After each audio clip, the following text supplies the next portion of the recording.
विपद घुंची जाइछि एथरक बाहर को आस।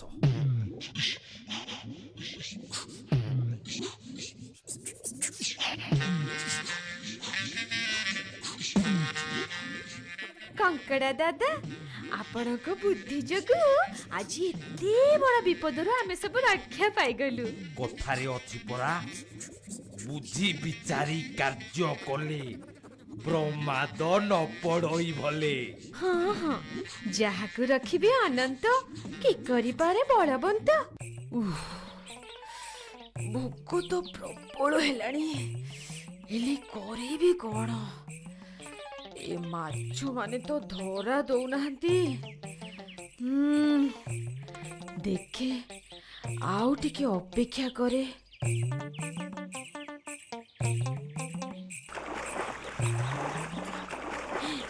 एई तो पुणी आसिलिनी। ना ना ना ना मु गले पुणी एमाने चली जिबे लुचि जिबे। केही तो एमानकु पाठ पढ़ी दउछि आ मते किछि गोटे उपाय खोजिबाकु हबो। किछि गोटे करेबाकु हबो। सेमाने चालाकी देखैले मु भी को एडे बोका हेछि जे बाटो काढी परिबिनी। सुना सुना समस्ते सुना आज जीवन रे प्रथम थर पई आम पोखरी ऊपर गोटे बगर दृष्टि पड़िथिला किंतु आम कंकड़ा दादा को बुद्धि जगु आमे सब रक्षा पाइचे। सेथि पई आज समस्ते गोटे सभा करी ताको सम्मान जणैबा। अरे मु तो कर्तव्य करिछि सम्मान मोर कोन हबो। बग पुणी आसी पारे आमे सब सावधान रहिबा दरकार। किंतु आमे सब भाबिथिलु अरे तमे सब तम निजर ए सम्मान दिया नियारु कोन मिलिबो। तुम समस्तंकर स्नेह श्रद्धा ही मोर सबुठ बड़ सम्मान। आपण ठीक कहउचंती।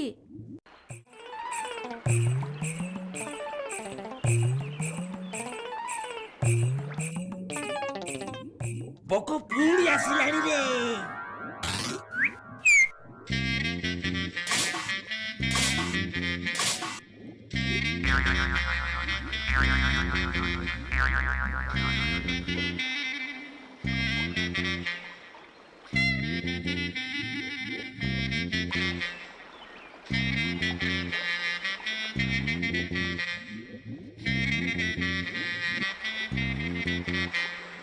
कंकड़ा भाई ना ये बग तो कौन जमारू हलचल होनी। कौन पाइले सिना हलिबो। आश्चर्य ये चुपचाप छिड़ा ही रही माछड़े दृष्टि दौनी। ये महाचतुर विश्वास करनी याकू। दादा बग कोन बाबाजी हे गला ना कोन। बाउंस भितरे भी ओंकार थाए ए कथा मन रखिता। उपरिया रंग ढंग देखी भासी जाना मा।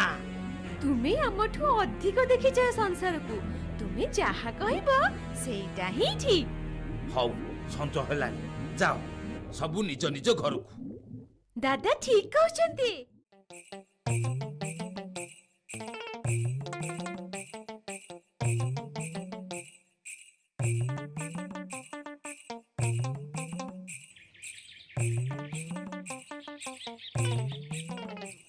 मो मन कहूची आज सी पुणी आसीबो। आसु से छिड़ा ही रहिले आमर कौन जाए ना आसे। कादुओ को जीव किया गोड़ धोइबो किया। दादा ठीक कहउचंती।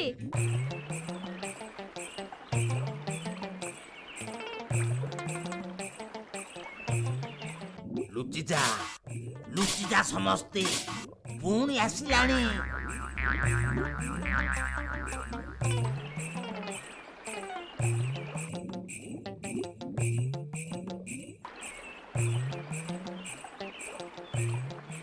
ये तो काली भलिया आज भी चुपचाप छिड़ा ही। दादा पिला माने खेलिबा को अछट होचंती। अरे खेल बड़ ना काल पिले न खेलिले कोन मानिबे। किंतु बग तो किछि करूनी चुपचाप जप करछु छिड़ा ही। देख